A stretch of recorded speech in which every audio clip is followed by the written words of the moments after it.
So we're leaving Bub's cabin. Had a pretty good visit with Bub.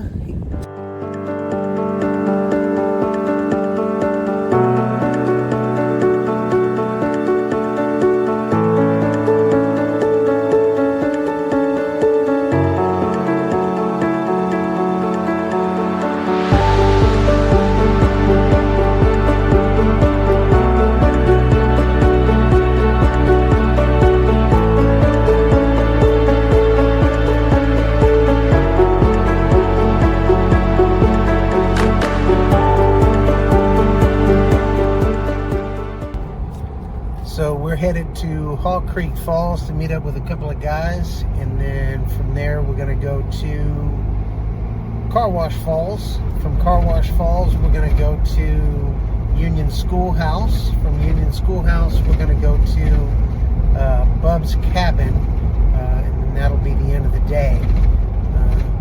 Pardon my glasses, I broke my other pair, so I'm using my backup set. But looks like it's going to be a pretty good day today, and should be a lot of fun.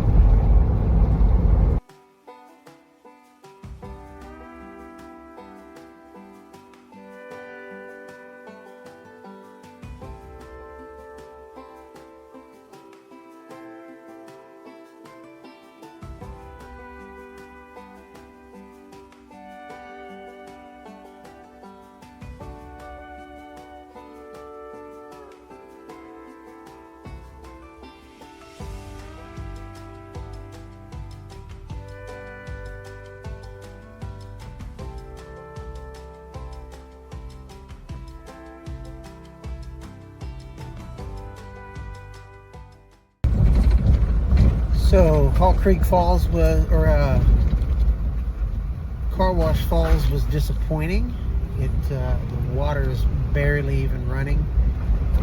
Even the falls at Hall Creek were not really running as well as I've seen them before. So I'm hoping the water crossings to Union Schoolhouse and Bub's cabin are at least interesting. Make this trip worth it. But at least it is beautiful out here. It's always beautiful coming through the Ozarks, and it's always a good time.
So the water crossing getting to Union Schoolhouse was disappointing. Hardly any water. With all the rain that we've had here in Arkansas, I'm a little surprised at the lack of water in the creek. I'm hoping there's going to be a little more water when we get to Bub's cabin. That's what I'm hoping for, but we'll see.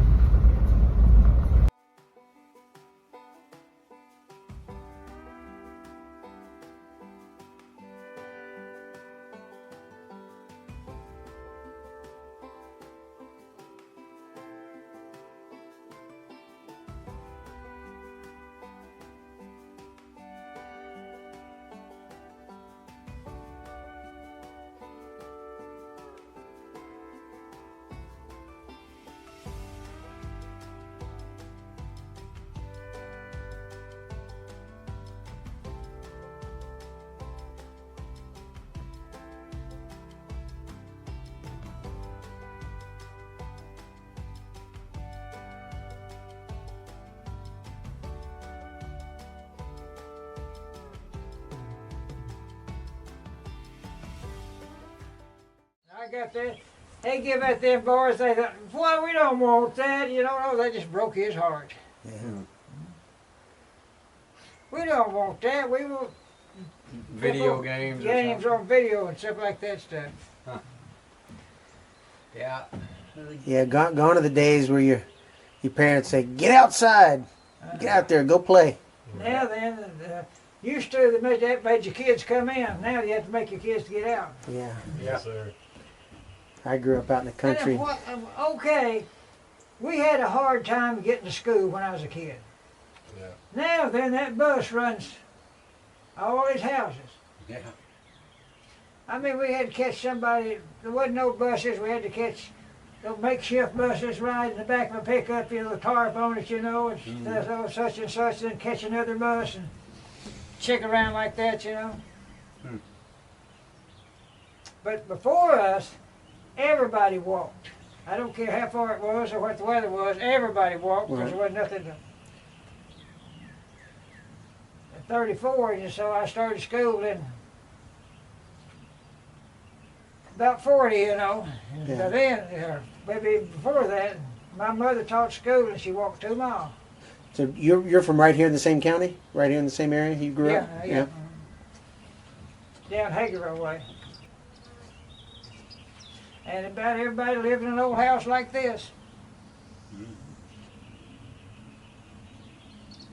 If you had a well in the yard, you was pretty lucky. Yeah. A lot of work just living. So you get up before And the that- sun that comes up, woman- and you go to that bed woman before on the that sun goes stove, down. She can from early spring to late fall, and they put it in the cellar there to keep it from freezing in the house. Well, that's a lost art. If you can find a woman, you know, our age that knows how to can, that they got passed down to, that's a pretty amazing thing.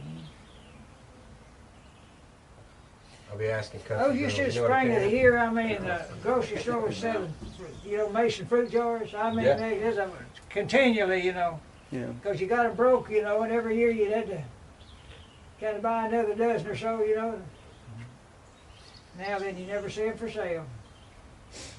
Yeah. There's no worry about making it through the winter with what you can anymore. Yeah. I bought a book at home. This woman bought 12 of them, and she gave me one of them. It's Log Cabins of the Ozarks. And these people went up here in 1950 and interviewed them people, how their lifestyle, look over their canning, all that stuff, you know. They come back 20 years later in 1970, it's all gone. Even you move out of a house, especially a log house, it just rots down. I don't know why. It didn't rot while you was living there, but it just rot down overnight almost. Have They you ever couldn't even find where the cabins were. been over to the Parker Hickman? Huh? Have you ever been over to the Parker Hickman homestead? Oh yeah, about a parish up through there, up Yeah. at Jasper. Yeah. Go up here a mile, and about 9 miles, yep. Yeah. Okay, I went up there, and I will go and see something, and in my mind, I gotta go again. And that fireplace, I can't imagine that fireplace. Yeah.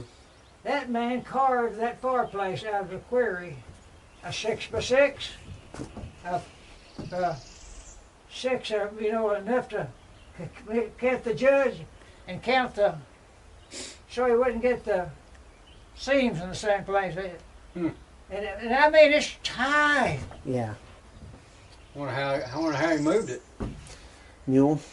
Wow. Well, it moved all right with a team of mules, but how did you get that up there? That's Yeah.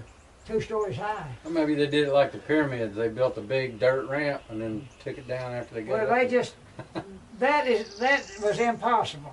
You could not put that much cement, you can't put that much sand there. Somehow, they had some way of defying gravity. Huh.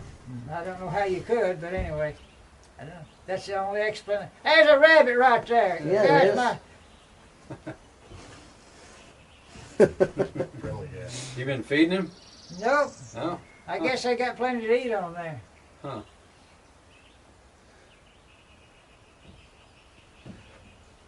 You'll see something out here, About 4 or 5 some groundhogs or something, they know just exactly where their hole is. Yeah. You can see him? Yeah, he's right there. About 4 foot in. Something in the dirt. But the way they can make it, they got speed. Yeah. For, not long, but they got speed and dodge. They're hard to put your hand on. Yeah, I got a little one, like a couple of big rabbits and one little bitty one in my yard right now. It's that time of year. One time I was out here and I heard a rabbit squeal. Uh-oh, the rattlesnakes got him. He got up there and went in and found him in there. He got in the bed and swallowed all the babies, and but there's a hollering. I got him, but he got the babies first. Hmm.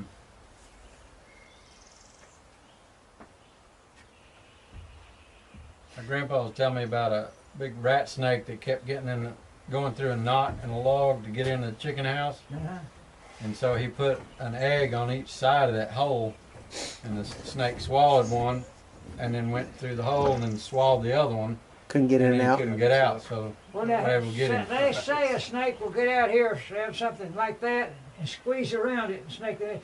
But they'll these white doorknobs, he'll swallow their dying doorknobs, and he's dead when he swallows them because they don't. He can't. He can't get rid of them. Yeah, it ain't gonna break down for him. Huh. Yeah. Oh, man. But they say they will swallow them white doorknobs. You know, they go that their mouth comes, their jaws disconnect. You know, they can Yeah. swallow anything. Yeah. So was this rock fence all up when you got the place, or did Oh you build yeah, any of it? it's done some patching on it. Wow. It was there. That's great. A lot of man hours right Is this place changed much since you bought it? Yeah, I mean this was growed up with just brush here, and I scraped it and planted pine, and then I finally said, well, I want to look at that rock fence. So last time I cut the pine, I cut it solid, and so now then I mow it all, you know. So it looks quite different. All where this field is, this timber's set out here, it was all just growed up in junk, you know. Yeah. So I had a dozer to scrape it Oh. before I planted the pine. How much of this pine did you plant? Oh, 23 and 400 acres, I don't know. Quite a bit. There's about 75 acres over there, and there's about 20 over here, and I don't know, 15 or so here, and up the hills about 60, 75, and, you know, just little small acre plots, you know.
We've had more water on this road leaving Bub's cabin than we have in the creeks crossing both to get to Bub's cabin and Union Schoolhouse. Kind of crazy, kind of disappointing. But at least the road out is kind of fun.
So we're off the trail and we're back on the blacktop. We're gonna try this little burger place up here, and if it's not open, we're gonna at least air up, and then I'll be heading home. So it was another good day, even though the creeks were low. It was still a good day in the Ozarks. I don't think you can have a bad day when you're out and about. You know, one of my favorite things is the lack of cell service. You get that disconnection that I think more people need more often. Disconnect from the connected world. I think it's an important thing to have on a regular basis. And getting out and getting into nature and seeing things, I think that really helps. It's good for the mind, good for the body, good for the soul, and yeah, it's good to do once in a while.